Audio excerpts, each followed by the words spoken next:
రామాయణం. జై శ్రీరామ్. 28వ భాగం.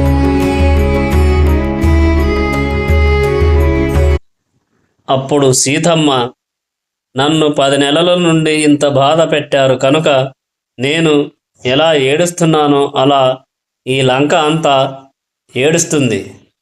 ప్రతి ఇంట ఏడుపులు వినబడతాయి అని ఈ లంకని పాలిస్తున్న రావణుడికి ఇక్కడున్న వాళ్ళకి ధర్మము నందు పూనిక లేదు. అందుకనే నన్ను తీసుకొని వచ్చి ఇక్కడ పెట్టాడు.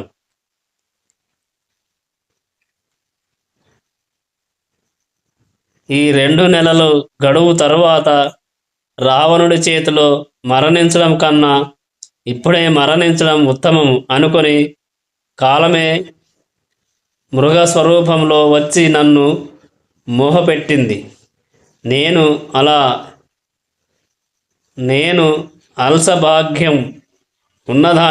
అల్పభాగ్యం ఉన్నదానిని. అందుకనే ఆ మృగాన్ని చూసి మోహపడి రాముడిని వదిలేశాను. రాముడు పక్కన ఉంటే అన్నీ ఉండేవి. రాముడిని వదిలేశాను, అన్నీ పోయాయి. రాముడి తర్వాత పుట్టినవాడిని వదిలాను. లక్ష్మణుడికి ముందు పుట్టినవాడు దూరమయ్యాడు.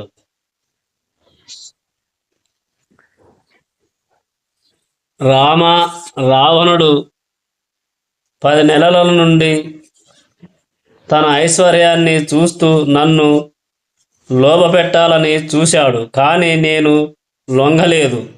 నా భర్తే నాకు దైవం అని నమ్మాను.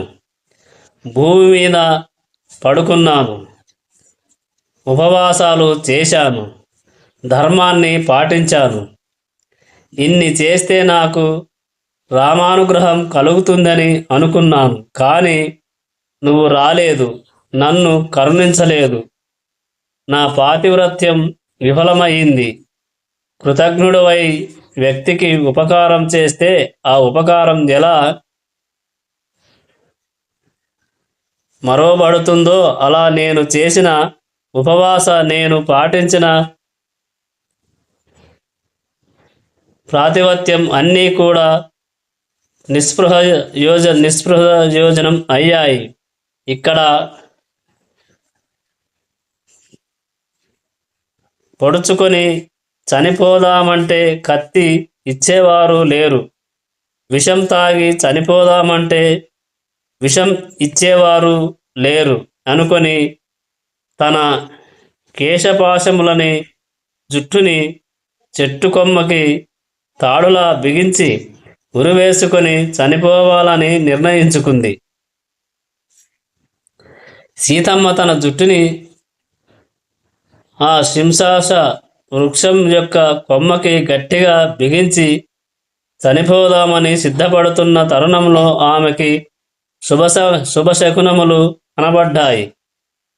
సరోవరం నీటి పైభాగమునందు అరవిరిసిన తెల్ల పద్మమునకు నీటి లోపలికి కాడ ఉంటుంది.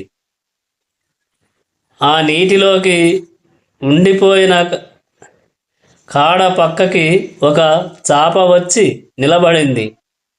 ఆ చాప అక్కడ నుండి వెళ్ళిపోయే ముందు తన తోకని కదిపి వెళ్ళిపోయింది.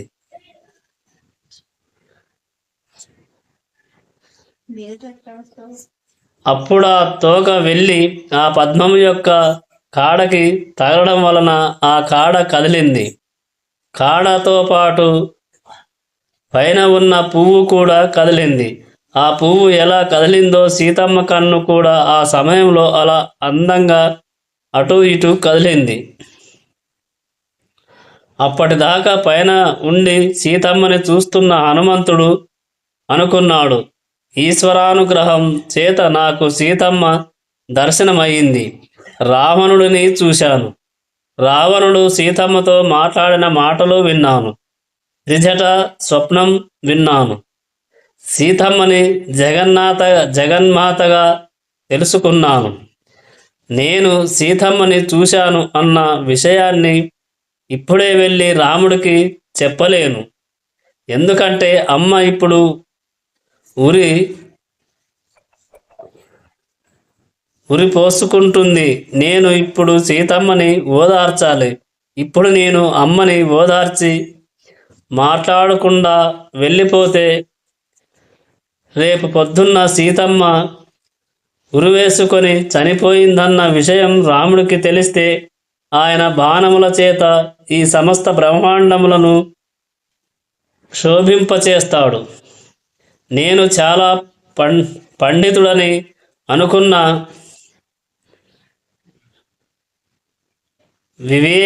వివేచనాశీలత లేని మంత్రి చేత దూత చేత కార్యములు చెడిపోతాయి.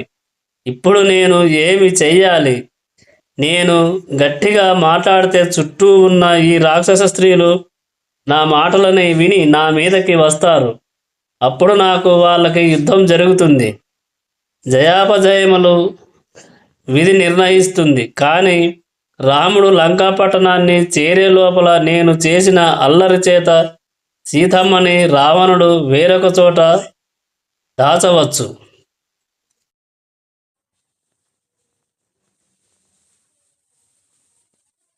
ఇప్పుడు నేను వానర భాషలో మాట్లాడితే సీతమ్మకు ఆ భాష అర్థం కాదు. మనుష్య భాషలో మాట్లాడితే రాక్షసులు గుర్తుపడతారు. వానర రూపంలో ఉన్న నేను మనుష్య భాషలో మాట్లాడితే ఇది ఖచ్చితంగా రావణమాయే అని భయపడి సీతమ్మ ఇంకా గట్టిగా ఉరి బిగించుకుంటుంది. నా కారణంగా సీతమ్మ ప్రాణాలను విడిచిపెడితే ఆ పాపం నాకు అంటుకుంటుంది. ఇప్పుడు నేను ఏం చెయ్యాలి? ఏమి మాట్లాడి సీతమ్మని ఓదార్చాలి అని అనుకుంటూ సీతమ్మ ఉరి వేసుకోవడం మానేసి నా వైపు చూడాలంటే రామనామం ఒక్కటే మార్గం. సీతమ్మకి చాలా ఇష్టమైన రామకథని చెబుతాను అని అనుకొని హనుమంతుడు రామకథ చెప్పడం ప్రారంభించాడు. పూర్వకాలం కోసల దేశాన్ని ఇక్ష్వాకు వంశంలో పుట్టిన దశరథ మహారాజు పరిపాలించేవాడు. విపరీతమైన ఐశ్వర్యాన్ని సంపాదించినాడు. ఇంద్రుడితో సమానమైన వాడు. ఇతరుల ధర్మాన్ని రక్షించే స్వభావం ఉన్నవాడైన దశరథుడు పుత్రకామిష్టి యాగం చేస్తే పెద్ద కుమారుడిగా రాముడు జన్మించాడు. ఆ దశరథుడు చేసిన ప్రతిజ్ఞ నిలబడేటట్టు చేయడం కోసమని, ఆయనని సత్యవాక్యమునందు నిలబడడం కోసమని 14 సంవత్సరములు అరణ్యవాసం చేయుటకు రాముడు వెళ్ళాడు. రాముడిని విడిచిపెట్టి ఉండలేక ఆయనని నిరంతరము అనుగమించేటువంటి స్వభావం కలిగిన లక్ష్మణుడు రాముడి వెనకాలే వెళ్ళాడు. పతిసేవ తప్ప వేరొకటి నాకు అవసరం లేదు అనే స్వభావం ఉన్న సీతమ్మ రాముడి వెనకాల వెళ్ళింది. అలా రాముడు లక్ష్మణుడితో సీతమ్మతో దండకారణ్యంలో ఉండగా ఒకనాడు జనస్థానంలో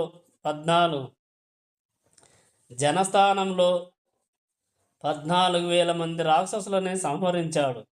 దాని చేత కినుక చెంది 10 తలల రావణుడు మాయా జింకను ప్రవేశపెట్టి రామలక్ష్మణులు లేని సమయంలో సీతమ్మని అపహరించాడు. తదనంతరం సీతమ్మని అన్వేషిస్తూ వెళ్ళిన రామచంద్రమూర్తి సుగ్రీవుడితో స్నేహం చేసి వాలిని సంహరించి సుగ్రీవుడికి పట్టాభిషేకం చేశాడు. ఆనాడు సీతాన్వేషణ కోసం సుగ్రీవుడి చేత అన్ని దిక్కులకు వానరములను పంపబడ్డాయి. దక్షిణ దిక్కుకి వచ్చిన వానరములలో ఒకడైన హనుమ అనే పేరు గల నేను 100 యోజనముల సముద్రాన్ని దాటాను. సీతమ్మ ఎలాంటి కాంతితో, ఎలాంటి నగలతో, ఎలాంటి వస్త్రములతో ఉంటుందని రాముడు నాకు చెప్పాడో అలాంటి సీతమ్మని ఈ శింశాప వృక్షం మీద నుండి ఇక్కడే కిందకి చూసి నేను ధన్యుడనయ్యాను అని చెప్పి ఆగిపోయాడు. ఇంతవరకు వినపడిన రామనామం వినపడేసరికి సీతమ్మ ఆ ప్రయత్నంగా తన మెడకి చుట్టుకున్న జుట్టుని విప్పేసింది. ఆ కథని విన్న ఆనందంలో పరమ సంతోషంగా సీతమ్మ వృక్షం వైపు చూసింది. సీతమ్మ చెవిలోకి మాత్రం వినపడేటట్టుగా దగ్గరగా వచ్చి కాళ్ళతో కొమ్మని పట్టుకొని చేతులతో ఆకులని పక్కకి తొలగించి తెల్లటి వస్త్రములను ధరించిన వాడై పింగళ వర్ణములతో పచ్చటి నేత్రాలతో పగడాల మూతిలాంటి మూతితో రామకథ చెబుతున్న సుగ్రీవుడి సచీవుడైన హనుమంతుడు సీతమ్మకు దగ్గరగా కనబడ్డాడు. అలా ఉన్న హనుమని చూడగానే సీతమ్మ స్పృహ కోల్పోయి నేల మీద పడిపోయింది. తనకి కలలో వానరము కనబడుతుందనుకుని సీతమ్మ భయపడి స్వప్నంలో వానరము కనబడితే కీడు జరుగుతుందని అంటారు. లక్ష్మణుడితో కూడిన రాముడికి మంగళం కలగాలి, నా తండ్రి జనక మహారాజు క్షేమంగా ఉండాలి అని అన్నాక సీతమ్మ అనుకుంటుంది, అసలు నాకు నిద్ర వస్తే కదా కల రావడానికి, నేను అసలు నిద్రపోలేదు కాబట్టి ఇదంతా నేను నిరంతరం రాముడిని తలుచుకుంటూ ఉండడం వలన రామకథని విన్నానన్న భ్రాంతికి లోనయ్యాను అనుకొని మళ్ళీ పైకి చూసింది. చూసేసరికి హనుమంతుడు అక్కడే ఉన్నాడు. అప్పుడు సీతమ్మ ఇలా పలికింది, ఇంద్రుడితో కూడుకొని ఉన్న బృహస్పతికి నమస్కారం, అగ్నిదేవుడికి నమస్కారం, బ్రహ్మగారికి నమస్కారం, ఈ వానరుడు చెప్పిన మాటలు సత్యమగుగాక అని సీతమ్మ దేవతలని ప్రార్థన చేసింది. అప్పుడు హనుమంతుడు మెల్లగా కొన్ని కొమ్మల కిందకి వచ్చి, అమ్మా, నేను అబద్ధం చెప్పలేదు, నేను యథార్థం చెప్పాను, నేను రామదూతని, సుగ్రీవుడి సచీవుడిని, నన్ను నమ్మమ్మ అన్నాడు. సీతమ్మ ఎవడు 100 సంవత్సరముల జీవితాన్ని పండించుకుంటాడో, ఉత్సాహంతో నిలబడతాడో వాడు ఏదో ఒకనాటికి జీవితంలో శుభవార్త వింటాడు. నేను బహుశా ప్రాణములు విడిచిపెట్టకుండా నిలబడినందుకు ఈ శుభవార్త విన్నాను అని పలికింది. అప్పుడు హనుమంతుడు, అమ్మా, నువ్వు దేవతలకి చెందిన దానివా, యక్షులకు చెందిన దానివా, గంధర్వులకు చెందిన దానివా, కిన్నెరలకు చెందిన దానివా, వశిష్ఠుడి మీద అలిగి వచ్చిన అరుంధతివా, అగస్త్యుడి మీద అలిగి వచ్చిన లోభముద్రవా, నీ పాదములు భూమి మీద ఆనుతున్నాయి కనుక నువ్వు దేవతా స్త్రీవి కావు, నీలో రాజలక్షణాలు కనబడుతున్నాయి కనుక నువ్వు ఖచ్చితంగా క్షత్రియ వంశానికి సంబంధించిన ఒక రాజు ఇల్లాలివి అయి ఉంటావు అని నేను అనుకుంటున్నాను. నువ్వు కానీ జనస్థానంలో రావణుడి చేత అపహరించబడ్డ సీతమ్మవి కాదు కదా అన్నాడు. సీతమ్మ ఈ పృథ్వీ మండలాన్ని ఏలిన రాజులలో చాలా గొప్పవాడైన శత్రు సైన్యాలని చీల్చి చెండాడగల దశరథ మహారాజు పెద్ద కోడలని నేను విదేహ వంశంలో జన్మించిన జనక మహారాజుకి కూతురుని. నన్ను సీత అంటారు. బుద్ధిమంతుడైన రాముడికి ఇల్లాలని నేను అయోధ్యలో 12 సంవత్సరములు హాయిగా గడిపాను. కానీ 13వ సంవత్సరంలో దశరథుడి ఆజ్ఞ మేర దండకారణ్యానికి వచ్చాము. రాముడు లేనప్పుడు రావణుడు నన్ను అపహరించి ఇక్కడికి తీసుకొచ్చాడు అని పలికింది. సీతమ్మకి నా మీద నమ్మకం కలిగింది అని హనుమంతుడు అనుకొని ఆమె దగ్గరికి గబగబా వెళ్ళాడు. అలా వస్తున్న హనుమని చూసి సీతమ్మ మళ్ళీ మూర్చపోయింది. కొంతసేపటికి తేరుకొని, నువ్వు దుర్మార్గుడువైన రావణుడివి మళ్ళీ రూపం మార్చుకొని వచ్చావు అని పలికింది. కానీ సీతమ్మ మనసులో ఏంటో ఈ వానరాన్ని చూస్తే అలా అనిపించడం లేదు. మనస్సులో నుండి ప్రీతి పొంగుతుంది. ఈయన అటువంటి వాడు కాదు అనిపిస్తుంది. ఈయనని చూస్తే పుత్రవాత్సల్యం కలుగుతుంది అని అనుకుని, నాయనా, నువ్వు ఎవరివో యథార్థంగా నాకు చెప్పు అని పలికింది.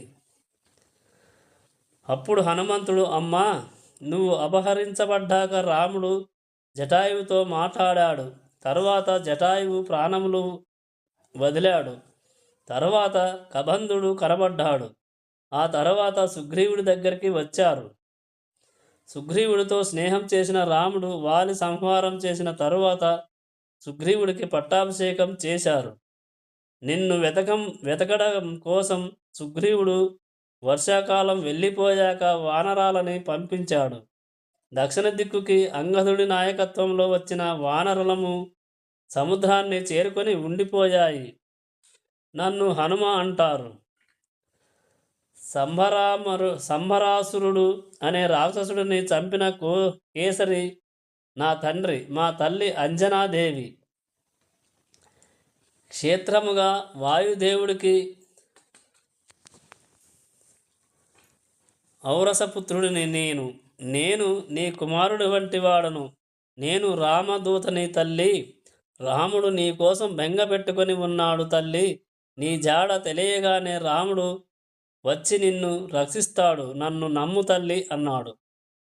అప్పుడు సీతమ్మ, నువ్వు వానరుడివి, రాముడు నరుడు. నరవానరములకి స్నేహం ఎలా కుదిరింది? నా శోకము పోవాలంటే నేను రాముడి గుణములు వినాలి. నువ్వు అంత రామభక్తుడివి అయితే రాముడు ఎలా ఉంటాడో చెప్పు అని పలికింది. హనుమంతుడు అన్నాడు, రాముడంటే మూర్తి భవించిన ధర్మం.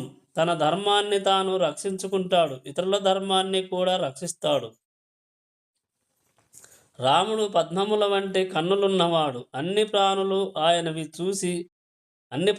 ఆయనని చూసి ఆనందపడతాయి. ఆయనకి ఇవన్నీ పుట్టుకతో వచ్చాయి తల్లి. తేజస్సులో సూర్యుడితో సమానమైనవాడు, క్షమించడంలో భూమితో సమానమైనవాడు, బుద్ధియందు బృహస్పతితో సమానమైనవాడు, కీర్తినందు ఇంద్రుడితో సమానమైనవాడు. రాముడికి యజుర్వేదం, ధనుర్వేదం, వేదాంగములు తెలుసు అని చెబుతూ రాముడి కాలిగోళ్ళ నుండి శిరస్సు మీద ఉండే వెంట్రుకల వరకు ఏ ఒక్క అవయవాన్ని విడిచిపెట్టకుండా హనుమంతుడు వర్ణించాడు. ఆ సమయంలోనే రాముడు 96 అంగుళములు 8 అడుగులు ఉంటాడని హనుమంతుడు చెప్పాడు.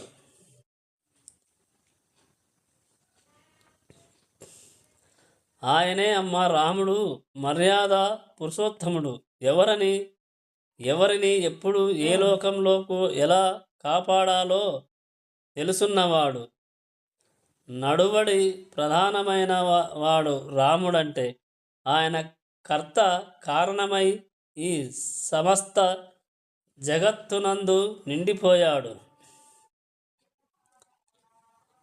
అమ్మా, నేను వానరుడిని, రాముడి పలుకున వచ్చిన రామదూతని. రామాంకితమైన ఉంగరాన్ని నీకు తీసుకొచ్చాను. నీకు నమ్మకం కలగడం కోసమని రాముడు దీనిని నాకిచ్చి పంపించాడు. ఈ ఉంగరాన్ని తీసుకున్నాక ఇవాల్టితో నీ కష్టాలన్నీ పోయాయి. ఇక నువ్వు ఉపశాంతిని పొందుతావు అన్నాడు హనుమ.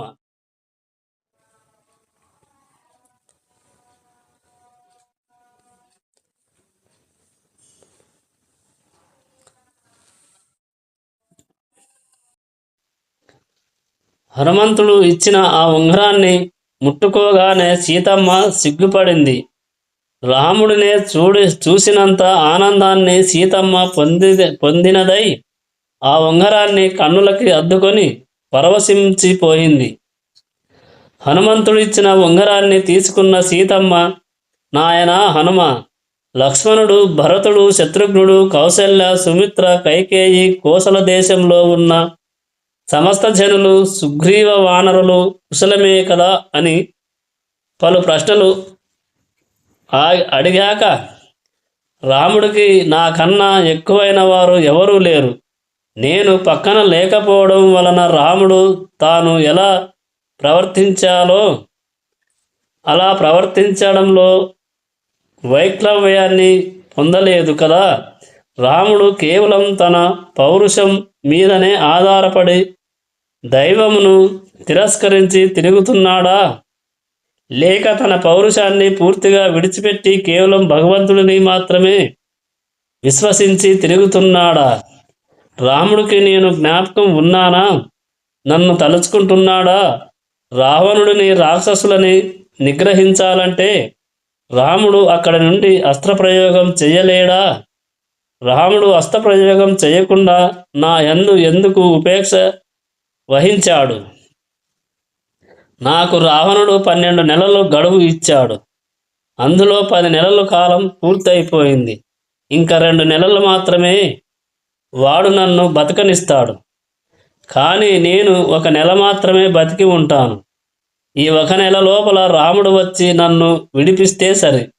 ఒకవేళ రాముడు రాకపోతే నేను ప్రాణాలను విడిచిపెట్టేస్తాను. నేను ఇంకా 1 నెల మాత్రమే జీవించి ఉంటాను అని రాముడికి నివేదించు అని పలికింది సీత. సీతమ్మ అలా బాధపడుతూ చెప్పిన మాటలని విన్న హనుమంతుడు శిరస్సు మీద చేతులు పెట్టుకొని, ఎందుకమ్మా అలా భేదపడతావు? మలయము, వింధ్యము, మేరు మొదలైన పర్వతముల మీద ఒట్టుబెట్టి చెబుతున్నాను.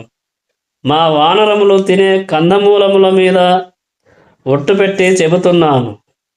రాముడు నీ యందు విశేషమైన ప్రేమతో ఉన్నాడు. ఆయన ఎంతగా తపిస్తుంటాడంటే ఎక్కడైనా ఒక అందమైన పద్మం కనబడితే హా సీత, హా సీత అంటున్నాడు. వానప్రస్థులలాగా రాముడు కూడా సూర్యాస్తమయం అయ్యాక సాత్వికమైన ఆహారాన్ని తీసుకుంటున్నాడు.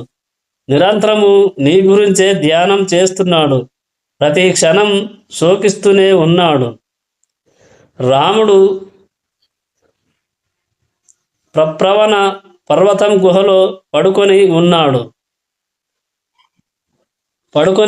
ఉన్నప్పుడు ఆయన ఒంటి మీద నుండి తేళ్ళు, జర్రెలు, పాములు సోకినా కానీ ఆయనకు స్పృహ ఉండడం లేదు. 100 యాగములు చేసి ఐరావతం మీద కూర్చున్న ఇంద్రుడి దగ్గర సచీదేవి ఉన్నట్టు ప్రప్రవణ పర్వత గుహలో కూర్చున్న రాముడి దగ్గరికి నిన్ను తీసుకువెళ్ళి దింపుతానమ్మా. యజ్ఞంలో వేసిన హనిస్సుని హవ్యవాహనుడైన అగ్నిదేవుడు ఎంత పరమ పవిత్రంగా తీసుకెళతాడో అలా నిన్ను తీసుకెళ్ళి రాముడి పాదాల దగ్గర పెడతాను. అమ్మా, నువ్వు వచ్చి నా వీపు మీద కూర్చో అన్నాడు. కానీ హనుమంతుడు అప్పటిదాకా చాలా చిన్నగా ఉండడం వలన సీతమ్మ హనుమని చూసి పక్కున నవ్వి, ఎంత మాట అన్నావో హనుమా, నువ్వే ఇంత స్వరూపం, ఆ వీపు మీద నేను కూర్చోనా? నన్ను ఈ సముద్రాన్ని దాటించి తీసుకెళతావా? నీ వానర బుద్ధిని బయట పెట్టావు కదా అని పలికింది. సీతమ్మ మాటకి అలిగిన హనుమంతుడు తన స్వరూపాన్ని సీతమ్మకి చూపించాలి అనుకొని మేరు పర్వత శిఖరాలు ఆకాశాన్ని చుంబిస్తున్నట్లు ఎలా ఉంటాయో అలా పర్వత స్వరూపాన్ని పొందాడు. అప్పుడు హనుమంతుడు పెద్ద పాదాలతో, బలిసిన తొడలతో, సన్నటి నడుముతో, విశాలమైన వక్షస్థలంతో, శంఖం లాంటి కంఠంతో, దాల్చిన పెనం లాంటి ముఖంతో, పచ్చటి కన్నులతో, పెద్ద శిరోజములతో, పరిగల వంటి భుజములతో నిలబడ్డాడు. హనుమంతుడిని అలా చూసిన సీతమ్మ ఆశ్చర్యపోయి, నాయనా, నాకు తెలుసు నువ్వు ఎవరివో. 100 యోజనముల సముద్రాన్ని దాటి వచ్చినప్పుడే నువ్వు ఎవరో గుర్తించాను. ఇలా రాగలిగిన శక్తి గరుత్మంతుడికి ఉంది, నీ తండ్రి వాయుదేవుడికి ఉంది, నీకు ఉంది. నువ్వు ఇంత సమర్థుడవు కాకపోతే రాముడు నిన్ను నా దగ్గరికి పంపరు. నేను నీ వీపు మీద కూర్చొని అవలి ఒడ్డుకి వచ్చేటప్పుడు నేను సముద్రంలో పడిపోవచ్చు, లేకపోతే రాక్షసులు నీ దారికి అడ్డు రావచ్చు. అప్పుడు నీకు వాళ్ళకి యుద్ధం జరగవచ్చు. ఆ సమయంలో నువ్వు వాళ్ళతో యుద్ధం చేస్తావా లేక నన్ను కాపాడుకుంటావా? ఒకవేళ ఏ కారణం చేతనైనా నేను మళ్ళీ రాక్షసులకి దొరికితే రావణుడు నన్ను ఎవరికి తెలియని ప్రదేశంలో దాచి వేయవచ్చు. అందుచేత నేను నీ వీపు మీద కూర్చొని అవలి ఒడ్డుకి రావడం కుదరదు. అమ్మా, నేను యుద్ధం చేయగలను, నిన్ను క్షేమంగా రాముడి దగ్గరకు తీసుకువెళతాను అని అంటావేమో. నేను స్పృహలో ఉండగా తెలిసి రాముడిని తప్ప వేరొక పురుషుడిని నా చేతితో సృశించను. రాముడే వచ్చి రావణుడిని సంహరించి నా చెయ్యి పట్టుకొని ఈ సముద్రాన్ని దాటించాలి అని పలికింది సీత. ఆ ఉంగరం చూచి ఎంతో సంతోషమును పొందిన సీతమ్మ, స్వామి హనుమతో నీకు రాముడు తెలుపనున్నావు కదా, మరి రాముడు ఎలా ఉంటాడో చెప్పమనగా స్వామి హనుమ రామయ్యను సీతమ్మ మనస్సులో ఉన్న విధముగా చెప్పి సీతమ్మ కన్నీటి తన చేతులతో స్పృశించకుండా తొలగించి అమ్మని రామకథతో అనేక మార్లు ఆనందపరచి తన భుజములపై రామయ్య వద్దకు చేరుస్తానని పలికిన అంతట సీతమ్మ స్వామి హనుమ యొక్క పిల్లి పిల్లంత స్వరూపమని చూచి కొంచెము పరిహాసముగా నవ్వెను. అప్పుడు హనుమంతుడు ఒక నరకాంతగా ఉండి ఇన్ని కష్టాలు పడుతూ ఇటువంటప్పుడు కూడా నేను రాను అనడం నీకే చెల్లింది తల్లి. నువ్వు నా వీపు మీద కూర్చొని రామా అంటున్నావు కదా, పోనీ రాముడి దగ్గరికి నేను వెళ్ళి విజ్ఞాపన చేయుటకు ఏదన్నా ఒక అభిజ్ఞానాన్ని కటాక్షించు తల్లి అన్నాడు. అప్పుడు సీతమ్మ ఇలా పలికింది. ఒకానొకప్పుడు అరణ్యవాసం చేస్తున్నప్పుడు చిత్రకూట శిఖరాల మీద ఆశ్రమాన్ని నిర్మించుకొని అక్కడున్న తపోభూములలో నేను రాముడు విహరిస్తూ ఉండేవాళ్ళం. అటువంటి సమయంలో ఈశాన్య పర్వతానికి పక్కన ఉన్న ఒక చిన్న పర్వతం మీద మేము విహరిస్తున్నాము. అప్పుడు రాముడు అడ్డుకున్న కొలనులోని నీళ్లలో ఆడుకొని తడిబట్టలతో పరిగెత్తుకుంటూ నా దగ్గరికి వచ్చి నా పక్కన కూర్చున్నాడు. రాముడికి రావణుడికి అప్పటి వరకు ఎటువంటి శత్రుత్వం లేదు. ఇంకా కొన్ని సంవత్సరాలలో అరణ్యవాసం పూర్తయి రాముడు అయోధ్యకి వెళ్ళిపోతాడు.